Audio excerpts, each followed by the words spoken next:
You're listening to Story Struck. I'm Rachel, an editor and writing coach. And I'm Neno, a ghostwriter and book coach. Welcome to our curious community where we dive into everything books and writing. Now, let's get into the episode. Hello and welcome to Story Struck Podcast.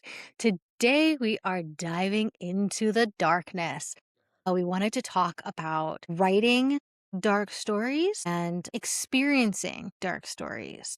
So, I know for me, diving into dark stories has been a relatively new adventure, particularly in dark romantasy. I have not been a romantasy person. I am very late to the game on it, mostly because I typically don't like straight romantasy. I prefer it to be sapphic. And there's not a whole lot out there, to my knowledge, in the dark romantasy space that is sapphic. And so that's been a whole journey. However, I have found a few series that I like the Poppy Wars. That is so dark, but oh my God, is it so good?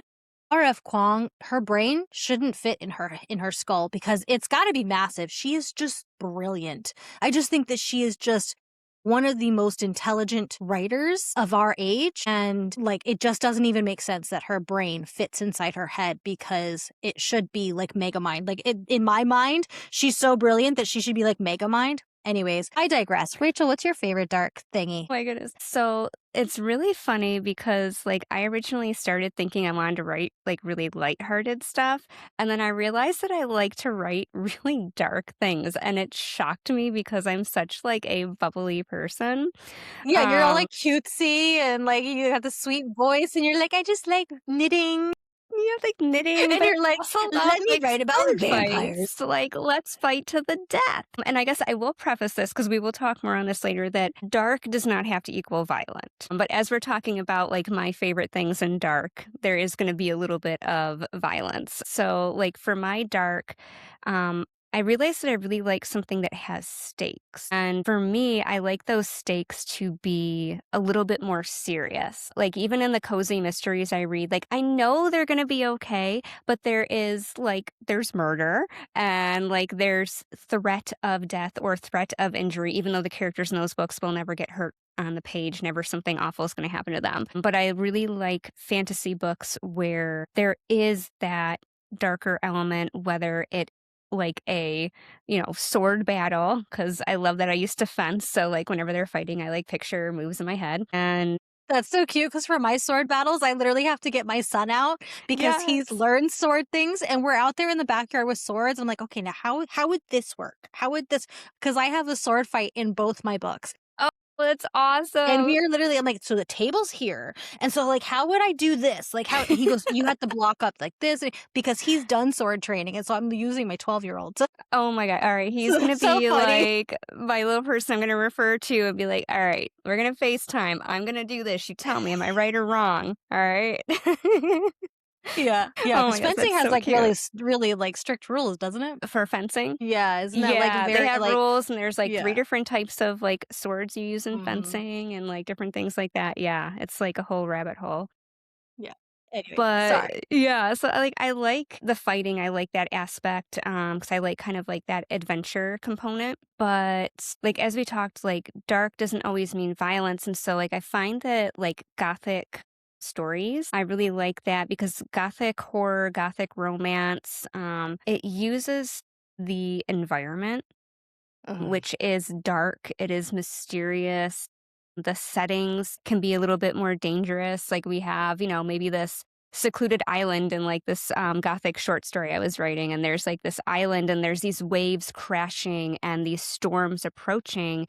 And that in itself can be a dark visual. And you can use the visuals, as we'll talk about later, to emphasize the dark while leaving things to the imagination. Yeah. So I think that's kind of really fun. And that's where I like the dark, both the lighter side of dark things, which can also be psychological, but I also like the darker side of this is life or death and you may get killed. Sorry, characters. Yeah. And I feel there seems to be kind of a resurgence of darkness. I feel like maybe it's just a current, more, current thing when it comes to book talk and things like that.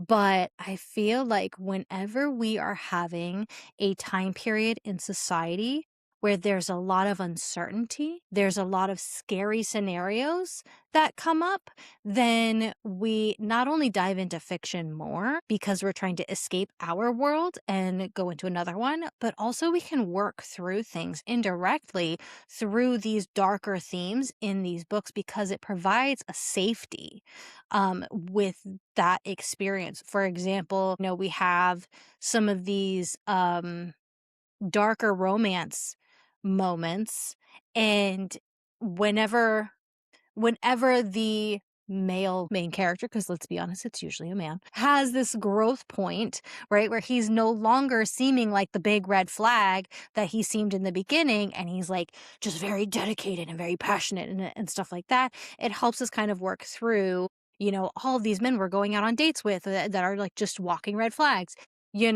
But then also when women are able to escape those situations, are able to come into their power and no longer be manipulated by that shadow daddy or whatever, like we're able to process that as well. As just an example, because there's so many different examples of how you can kind of process through different life situations and circumstances through reading in the dark, reading the dark.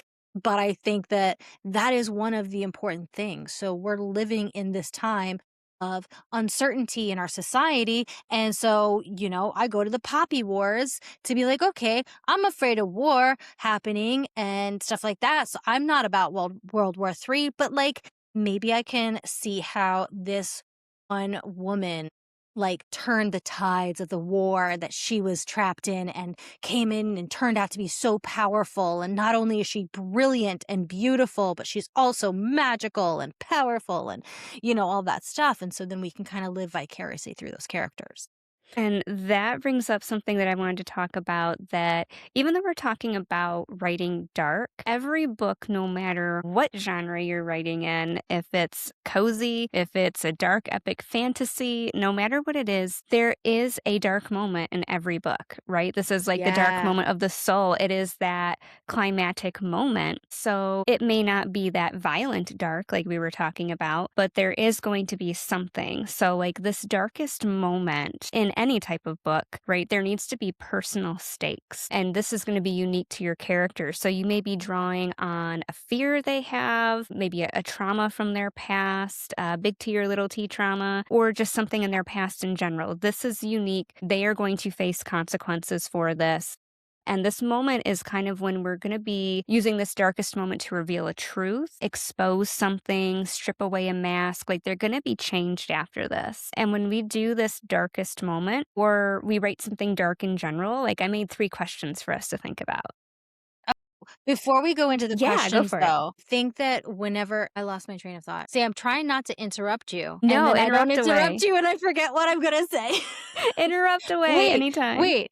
Go back and say the thing that you said before. Okay, so the last thing I did was that we are going to use that darkest moment. Oh, I got it. Go. Conflict. Because conflict creates good storytelling and challenges create good characters. So, whenever you have these darker moments in your story, whether it is your little cozy fantasy and fairy, or it is your dark romantasy in a whole different realm or whatever, like those dark moments create the challenges.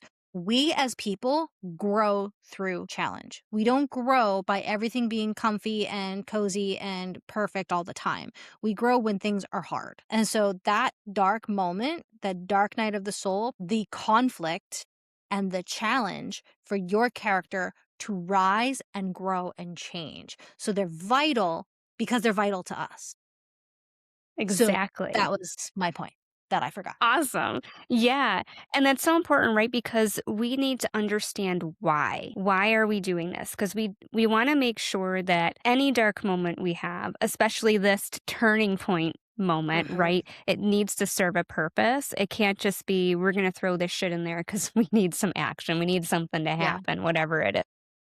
Right. Having anything, I think, though, anything at all, like, I feel like for me, reading books that if there's something in there just for the sake of it being in there, like sex for sake in a, more spicy story, just takes away from the story. It has to mean something. It has to be properly placed. And same thing with darkness. Anything violent, anything traumatic has to be there because it's important to the story. It can't just be there for shits and giggles and just to have that shock value. Yeah, we don't want to like pull readers out of the story. We want to draw them into the story. And there's some tips we'll talk about for how to do that. So, right, we said, like we were talking, you want to understand the why, right? The why. There needs to be that reason. Mhm. Don't just throw stuff to throw stuff because we want the character to be driving the source of the darkness, the reason for it, not just for plot's sake, just to have something. There needs to be that combination.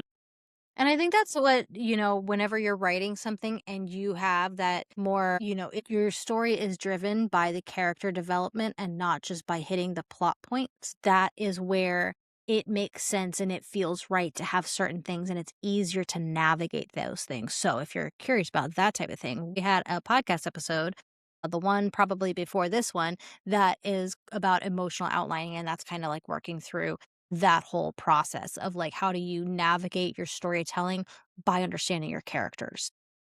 Because if it doesn't make sense to the character, it's not going to make sense to the reader either. And it's going to pull them out. Exactly. And that kind of character emotional thing is what's going to pull us into these questions for us. So we want to know, what does this dark moment change, whether it's that climax moment or just something dark that's in the book. Right? We want to have a reason for it. So, what does this change? That's our first question. Our second question, what does it reveal? And that could be internal, external, whatever you want. And then number 3 is, who does this transform, or who or what changes because of this moment? Because if everything is exactly the same after this dark moment as it was before the dark moment, then why the hell is that dark moment in there? Because literally nothing happened. Did things get worse? Did it get worse and maybe it's going to get better? Like, right, we need to see kind of what's going on with it. We can't just have everything be hunky dory after something happens. Yeah. Yeah. And that's, comes back down to the why and, where is it taking your character? Again, emotional outline. Why is this, if this happens? Because I think, I don't know if we mentioned this, because I also coach people on this. And so sometimes my conversations blend in my head. But if you have a character who has to make this type of change, they need to go from point A to point B as a person, right? They need to have a personal revelation of sorts, some sort of development. The thing that gets that person to change is different than would get a different type of person to change. So it has to make sense for the character. What would traumatize one person might not be such a big deal to another person because trauma is a very individualized experience. Right, psychologist? Yes, it is. And it's even on a spectrum for the individual, right? Like, because you can show that character growth where maybe something was very dark and traumatic for your character in the beginning, but that's not impacting them at the same level towards the end of the book because they have grown stronger in different things. And again, this doesn't have to be like trauma, like awful stuff. It can be something small. Like, even if we think about, in the beginning, your character may be like, I don't trust men as far as I can throw them, and I can't throw them at all. Right? Like, they're like, nope. And then there's going to be these trials and tribulations where, they're maybe giving some trust and it's biting them again. They're like, yeah, exactly like I thought. But then there has to be something that pushes them to try again. And by the end of the book, they do have, if not restored faith and trust, they are at least willing to be vulnerable and try trusting again. And so that in itself, that is those dark moments for this person. Doesn't have to be violent, doesn't have to be horrible or traumatic, but those moments for them, those dark moments are going to relate to those trust issues. And we want to see that growth of them. They can go up and down, but they need to be at a higher level at the end than they were at the beginning. Exactly. Exactly. Because it's all about the journey. Yes. It's all about the journey. So I have on here like a note to make sure we're maintaining balance as well when we're writing dark, whether it's like little dark Like comic Dark relief. yes, exactly. Yeah. There's one series that I'm currently making my way through. It's the Kindred Curse saga, and I just finished the second book. I'm waiting for the third book to come in and stuff. And while there's a lot of dark themes, there's a lot of conflict, there's a lot of violence, there's rebellion, there's death, there's, all this like missing people and horrible things that are going on in this world, but also, sorry, cars are driving by, but also there's a few characters that you just love and they come into the scene and they brighten the scene up. No matter how dark the scene is, just about every time these characters show up, they're funny, they're lighthearted, they even get the dark brooding guy, the male lead character or whatever. They even get him to smile, which is a pretty big feat in and of himself, So it's so important to have, a break in that, even if it is something as dark and devastating as the Poppy Wars. Then you have the mentor who's like this goofy kind of drugged out, kind of character, like old mentor character and stuff.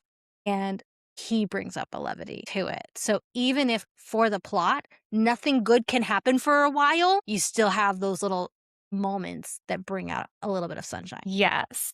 Because if we think about books or movies that we really like that have a lot of action, a lot of fighting, a lot of darker stuff, whether it's psychological or physical, they don't amp it up the whole time. Like that gets exhausting. Yeah. It gets exhausting. Like I even think about not necessarily dark, but just action-packed stuff. Like sometimes the Fast and Furious movies, like it's just like so much. I'm like, oh my God, like I don't even care about seeing another car chase scene because I've seen 20 million and it hasn't stopped. And I'm like, let me off this ride and let it calm down. So same for books. When we have that dark stuff, we need to give the readers room to breathe, but we also need our characters to have room to breathe and to process everything. Because those tense moments hit so much more if there's been like a calm thing right behind it, right? The calm before the storm. And we just rip that rug right underneath our characters and they get whiplash. It's like, holy, like, what just happened? And like that comic relief when you were talking, whenever I think of a little bit of comic relief in something that's a little bit darker, if we think of Lord of the Rings, and I always think of the movie with Gollum and when he's having that scene like back and forth with himself where he's like, Mhm. oh, yes. And, and he's like, just like, I can see it in my head Yeah. and it makes me laugh just to think Don't about it. skunk. Don't Like, skunk. no, we can think about that. No, Master's nice. No, he's not. That scared him. So Yeah. Yeah. those And that moments, seems such right? a great example because Yes. not only does it bring about a little bit of lightness, but it also really speaks to the character. It Yes. also really brings you in to understand Gollum's experience. And so, Yes. yeah. And that's I another cool thing too, Mhm. is that is giving us a place to have empathy for the villain, right? Like we Mhm. don't see Gollum as like this one-dimensional a-hole. Like we're like, oh Right. my God, like he's messed in the head and he's been through so much. And like we can Mhm. understand how he got to the point of where he is now. And so we do have some empathy for him. And so that's another way that we can use darkness, but also make sure we're thinking about that when we have our darkness, is that we're not making any of the villains in there just being jerks to be jerks. Like they need to be fully constructed. And again, we have another episode about creating villains and things like Mhm. that and showing your character. But yeah, so we need to have that balance. We're going to have the dark stuff, whether it's little dark, super dark, and we're going to balance that with having your character have time to process it. It's kind of like when we think about writing, we have like a scene and a sequel. And the scene is where the action's happening, sequel is where things are being processed. And so that's the same kind of thing with those dark moments. We need to have the dark, we need to have processing, we need to have light stuff tossed in there too. And then I also wanted to chat about how we can use darkness to kind of heighten the atmosphere, like how we were talking about with gothic stories and things like Mhm. that. And something that you can do to really like heighten those darkened moments is thinking about isolation. And we can Mhm. have isolation either be literal isolation, like with my gothic story, she is stuck on, this island in the middle of nowhere with this family. and a demon. All right, everybody wants to kill me. Like, what's going to happen? Or there can be an emotional isolation. And for my character as well in that story, we have both. We have this physical isolation, but then we also have this emotional isolation that she is this outsider. And with this family, she thought this person really cared for her and realizes they pulled the wool over my eyes and they just brought me here for their, their evil purposes of what's going on. And we can also, do that for our villain as well, have that isolation factor in there in some way. Yeah, I'm writing a cozy fantasy right now, and one of the traits of the villain of the scene, I don't know. I just write what they tell me. Um, as in the characters. We'll The call it characters the tell me opposing force, right? the opposing force. Yes. So the opposing force in this situation tends towards isolation. She does not want to make connection with people. And I have to kind of dive in to find, why. Why is there this need to hoard everything, to isolate and push everyone away, including her own sister? And, like, why is she like, I don't even get why you're interested in connecting with this person. Like, why shouldn't this one thing be the only thing? Like, she doesn't even understand the main character. And it's just like, where did that come from? Part of it is that she's part dragon. She's a shapeshifter, and so her other shape is a dragon.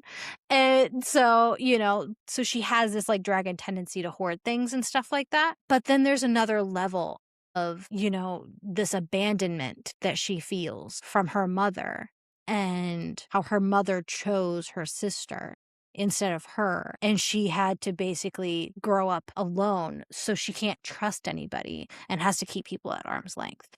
And it's not until she evolves that she realizes, oh, maybe I can like reach out and stuff like that, because it's cozy and therefore everybody's happy in the end.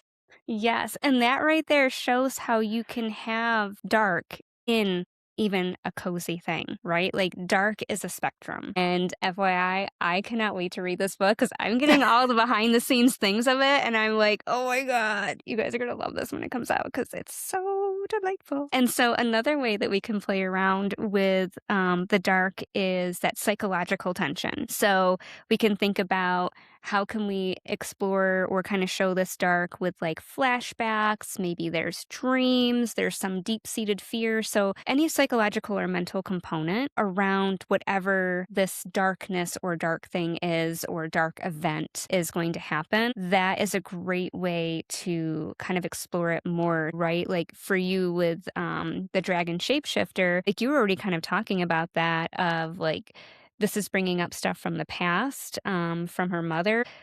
For your character, it may or may not make sense. This might just be backstory, but is there maybe a comment that they make that kind of relates to, what happened so the people there kind of understand it, things like that. So it could be something that you're showing on the page or something that you know as the author, and you're going to make sure that comes through on the page with how your character is acting, thinking, whatever they're doing. Yeah. Yeah. And again, comes back to the emotional outline. It has to make sense. And you have to, because I'm trying to think about some great books that have some solid villains and stuff. And like, you don't always get the full picture. But I think as the author, you have to have the full picture. Even if I never mention in the book at all about her mother abandoning her and her having to basically raise herself surrounded by dragons. And so she learned how to isolate because they didn't really care about her. And so she just barely survived. Like, or whatever. Like, even if I never write anything and just have a slight comment that mentions it's like, why would you sacrifice yourself for this person who's probably going to leave you anyways? Even just that statement alone gives you as the reader context, even though I know her whole life story in my head. That whole life story gives me the information to then write that powerful sentence that gives you a whole lot of context for the character, That is perfect because that literally goes to like my last little thing on that, which is we can suggest things. We do not have to describe or give every single detail. We can let the readers fill in the gaps. Yes. Right? Yep. what's that Alfred Hitchcock quote? Because he talks about this, and like we don't stand Alfred Hitchcock. He wasn't really a great person, but it's true. Like the thing that the audience sees in their mind when you just allude to something is typically worse than what you could show. Oh my God, we're on the same wavelength. I had that written down on my little paper, right? Oh, like we are in the zone today as podcast co-hosts here. Yeah, like what we don't see can be worse. Like I always like to think about, you can see this really good in movies where there's like a monster and you don't see the monster like until maybe over halfway through, and like you're more freaked out about this thing that you're not seeing. And then sometimes when you see the monster, it's almost like, okay, it's not scary now, right? Yeah. Yeah. So yeah, exactly. our minds fill these things in, so that works on two levels. Because we're filling in what scares us. Yes. And what scares me might not be the same as what scares you.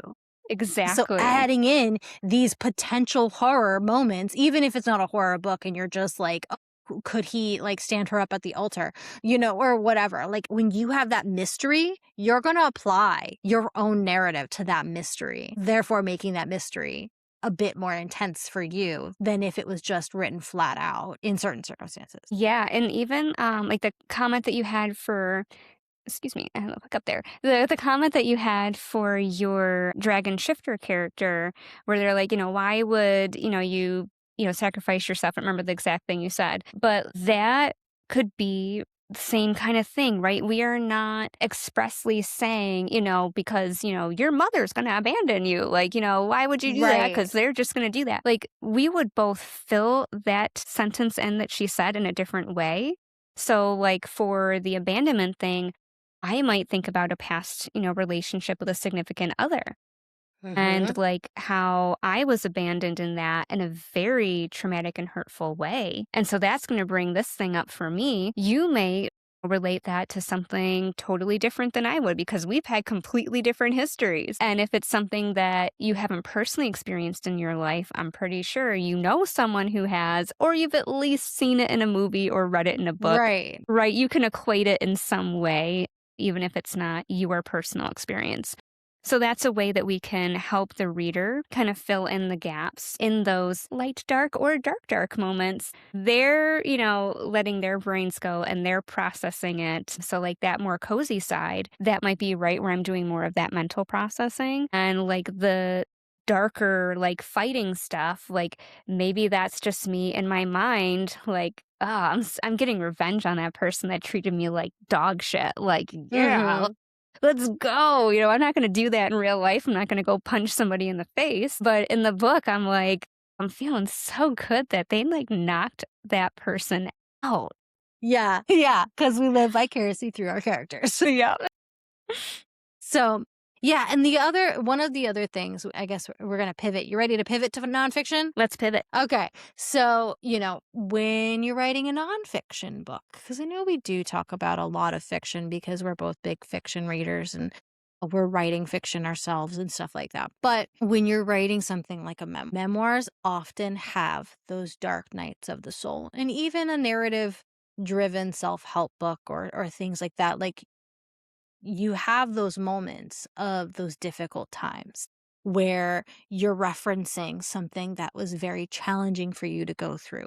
And I think this is why a lot of times the recommendation is to make sure that you have fully gone through the journey of your memoir before you start your memoir. Because if you're still in the midst of it, you're not going to have that full picture. What I suggest usually to authors who are like, I want to write my memoir, but I'm like kind of still dealing with the grief of it. I'm kind of still dealing with, stuff like that, is to journal it out.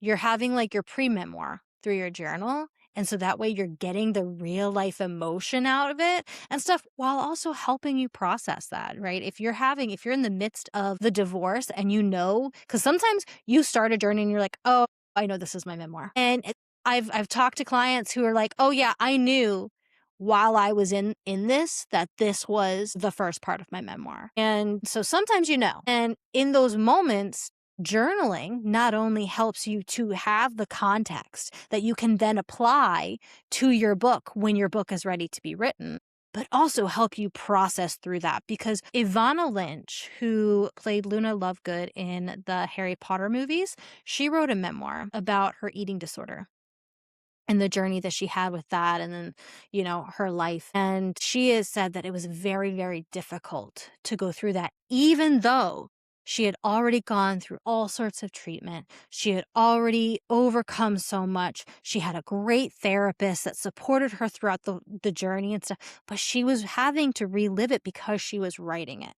So whenever you're diving into a memoir, having processed and grown and healed from a lot of it is really, really important, not only for you as a writer to write the scene, write the situation well and clearly, but also having the support to deal with it again and being far enough away that it's not so heavy on you. Yes. As the in-house psychologist, I will definitely say, I will second that. You want to make sure that you are not in the raw emotion of it for a couple reasons. First off, exactly what you're saying, like this, you could re-traumatize yourself going through this. So I would strongly suggest that you have, a professional counselor, a friend you could talk to, clergy, whoever it is that you feel comfortable talking to, that you have that support network for you. Because as you're going through this, you may think, I am totally over this. Like, this is cool. Like, even if it's not fresh, if this was like, 10 years ago, whatever, then you start going back into the moment, it can bring stuff up. So Mhm. don't go at it alone. Tap into your network of whoever you use. And make sure you do Yeah, I that self talked to care. another person who, when I was a copywriter, actually, I was talking to her and she was in the midst of finishing up her book, and she was working with a book coach, and she had already gone through the therapy for all the stuff, and she still said she had times when she was crying on her calls with her book coach, talking about these scenes and stuff. And like, help can, or support during that journey can look very different, because like, if you've gone through all of the healing and you're just remembering all of the feelings and feeling the hurt for your past self, and it can just be helpful to have that friend or that coach there to support you through that journey, so that way you can get through the hard stuff and get down to the writing and stuff. But it can also, like you said, be very triggering. And so for something along the lines of like an eating disorder, for example, sometimes talking too much about it can reignite those thought patterns and can trigger the disorder again. And so, having a therapist nearby, depending on how dark your darkness is. You never know. And then the other thing too, right, is if you're going through something traumatic and you're either still in the midst of it or you've just kind of wrapped it up, and maybe you think you've wrapped it up and it's not quite wrapped up yet. All right, you still got Mhm. processing to do. But you are not going to view everything that happened or is happening the same way that you will down the road. So it may feel like, oh my God, I want to write this now. But now might not be the right time. Now might be the time to do, as Neno said, and journal it out and then hold those journals, come back to it later, because you're going to have a whole different mindset and view of it later. Just think about any time that you were either, right, super amped up and excited about something, or something really awful happened. If you're in that extreme high or that extreme low, you're not processing it. Your emotional response is not going to be at a level point. Where Mhm. sometimes after the fact, we look back at something that was like super exciting and we were totally like oblivious to the stuff that wasn't so great about it. Right. Hindsight is everything. We can then look back and be like, oh, wow, that new relationship I went on that date, like they were like, ooh, they really like blew me away. But I totally, missed that, they were like maybe drinking a lot, like a lot. And that was like not a healthy a lot. And I was already in a situation like that. And I'm not putting myself back there again. But, those endorphins, you just look past it, right? Right. Or like something really bad happens as well. You're dragging yourself in the mud right now and you can't look back at that right now. You can't deal with that. And so you need to wait till you have dealt with it so you can see, Mhm. how did you grow and learn from that? What triggered you about that and why? And how can you use that in the future to be healthier, or whatever it is that you want to do as you move on. So you need to give yourself that space and time to step out of that situation, but also to heal and see what happens next on your journey. Because if you're writing it right after it happens, let's say like I've worked with clients, right, who were doing weight loss. And like one of my clients, she wanted to lose weight to have knee replacements. And she went through so much stuff with me and ended up getting her 2 knee replacements done. And if she had written her story then, it would have been a cool story. But she waited. And I followed up with her like a year or two later, and she's like, oh my goodness, I am in my at that point, was she like mid or late 60s? And she's like, I have started competitive swimming again with my 2 knee replacements and like all the weight I lost and all the energy I have. And I never thought I could do that again. So her story totally changed from her waiting, to tell a story by waiting after that time. And it just made her story even stronger. And she was able to then look back and reflect on things with a different perspective. Yeah, that's such a great example because sometimes you just think that you are done with the story because the divorce is finalized, but you don't realize that the whole story is you finding love again and it being so much better and bigger than you ever thought it could be, So, yeah. And I think, a lot of that same stuff kind of applies because when we talk about the fiction storytelling component of things, I think all of that applies to your memoir. Yes. Or to the story you're putting into your nonfiction, because obviously it can be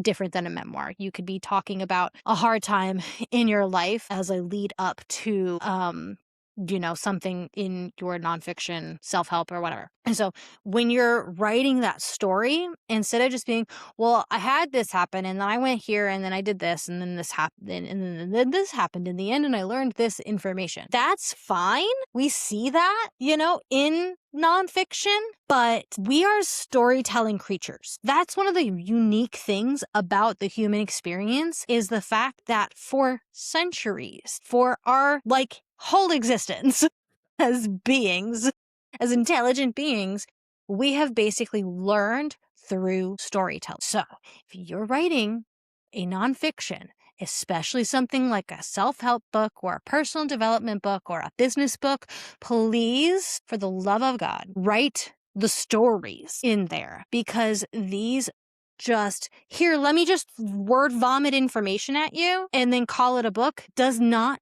create the transformation that you're wanting people to have. You want the information. You want the, first you do this, then you do this, and then you have this transformation, right? You want the information to guide them towards a transformation that you're wanting them to go to, but we learn through story. Lisa Cron has dedicated much of her life to this work. Check out her books, Wired for Story, Story or Die, and then there's another one I can't remember. Those are literally like the neuroscience of storytelling. So taking the information that we talked about with fiction and applying it to the storytelling that you're doing about your dark night of the soul that led to this aha moment, that led to all of these changes in your life that you're now writing this book because of, is valid and important, and please do it. Yes, absolutely. I'm off my soapbox now. I stand on that soapbox as well. You need to have that. That is how we learn. That's how we cement things into our brains. And that's the way to do it. If you want somebody to learn something, just slam in information. It feels like work. It feels like you're back at school, right? Yeah. And it's like... And there's a reason why so many of us became readers after we left school. Yes. That's why I was so miserable in grad school, because it was all dry, boring textbooks that I like falling asleep trying to read it, where if they made it intriguing and interesting and had other stuff, it would have made the information sink in more. Right. I think a great example of somebody who does this in their self-help books is Brene Brown. Yeah. She talks, she takes you on an entire story journey, and you're like, I know the subject is defying greatly. I don't know how swimming in a lake applies, but I'm gonna find out. You have this whole long journey of a story, and in the end, it all comes together and makes sense. And then she gives you the statistics of things. Then she gives you the factual scientific information. But she first tells you a personal story about it. So And that's another thing. If you're writing nonfiction, start reading some good nonfiction. I have noticed that there's a trend, people wanting to write their business books because they're great coaches. And so they're like, well, I'm going to write a book about my coaching method. And then people are going to, come to my business and stuff, which, yes, valid. But also, you should read those things. And also, I think that applies. Actually, that was a tip that you gave me when I first started writing my Loki novel, because I was so in not only reading nonfiction all the time, but also writing nonfiction all the time. So I wasn't in the fiction realm headspace at all. And you're like, you should start reading fantasy if you want to write a fantasy book. And I have not stopped since. Yes. My goodness. Yeah, it is so important to read the genre that you want to write in. I know some authors are like, oh, well, then, I might, am I just stealing ideas, or am I just going to sound like that person? Blah, blah, blah, blah. And it's like, no, there's only so many actual stories ever in existence. Yes. You're doing your Art own take on it. inspires art. Yes. That is literally how it works. And if you want to understand that, I'm throwing so many book recommendations out this episode. Oh my God. Is it Steal Like an Artist? I'm trying to read it on my bookshelf. The Creative Act by Rick Rubin talks about that exact. I can't listen to these other songs because if I listen to these people's music, what if I end up accidentally copying this music and stuff? Literally talks about that because he's a producer. He's a music producer. So he talks about a lot of things in relation to that. But creativity is creativity. Whether your medium is books or music or paintings or your business, because I have opinions. Creativity is creativity. So from that creativity, you need inspiration. You need muses.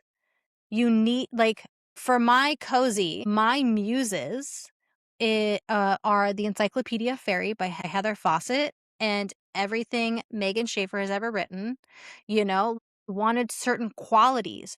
I wanted to write something that I received from those books. Megan Schaefer has this incredible ability to write a book for adults that feels like a children's book, but it's for adults. It gives you that sense of whimsy and magicalness, the first time, it's like the first time you're seeing magic, even though I read fantasy constantly, to where I feel like I'm getting to tap into the Chronicles of Narnia that I never read as a kid, And so that's the quality I want to give my readers with this cozy. I want them to feel like it's a whimsical children's book, but it's written and led by adults. And with the Encyclopedia Fairy, it's the whimsicalness of fairy. Everything that is just the magic and the literalness and all of the treats and all of the things that come with fairies, and to be a human navigating a fairy world. So those are the inspirations, my muses for my book, even though the story is completely different, the characters are completely different, the purpose of the impact of the story, the core message of the story is completely different. They're my muses. And so art inspires art. Yes. And I think the other book I was thinking of is Steal Like an Artist. I think it's Austin Kleon. I don't know if I'm saying that right, but that is another good one. It's a really short book. And so to kind of wrap up with what we were talking about there of, stealing like an artist, of, soaking this in, you can apply that to writing dark. So take a look at how books in your genre, or even outside of your genre, how do they deal with these things? How are they dealing with this, dark moment with the climax? What do you like? What do you not like? And then taking a look at maybe books that are centered around a dark theme, and same thing, just dissect it, read through it like a writer instead of reading through it just as a reader. That should be we should reading like a writer. We should do an episode on that, I think. What do y'all think? Like, comment, subscribe, tell us what you think below. Sorry, I'm doing the thing. I don't know if the thing actually matters, but they do it a lot. So I'm figuring it has a reason. I don't know. But yeah, is that something you guys would be interested in hearing? Please tell us if there's a subject, if there's something that you want to hear us talk about, please let us know, because we are more than happy. Because half the time we're just hey, I had this thought. Should we do a podcast episode on it? Because that's what happened with this one. So, if you have a subject that you want us to discuss, comment it, email us, put it wherever, just tell us what you think. But I think that reading like a writer is really, really important because it can be so simple. It can be so simple, which maybe then we don't need, if it can be so simple, maybe we don't need a whole podcast episode about it. Like it can literally just be critical thinking of like, oh, why does this scene provoke this feeling in me? Like, what is it about this character that draws me so much to them? What is it about this character or this like plot point, this scene that makes me feel for this villain? What is it about this darkness that makes me feel comfortable in it instead of feeling triggered in it? Like little Q&A sesh with yourself. I love that. All right, so make sure you check out the other episodes that we referenced today if those topics interest you. And as Neno says, like, comment, subscribe, shoot us an email, whatever you want. We would love to hear from you so we can keep creating wonderful content to inspire you. Thank you for listening. Check out the show notes for details and links from the episode. And don't forget to subscribe and follow for more. Special thanks to our composer, Micah Silverstein. Enjoy the rest of the music.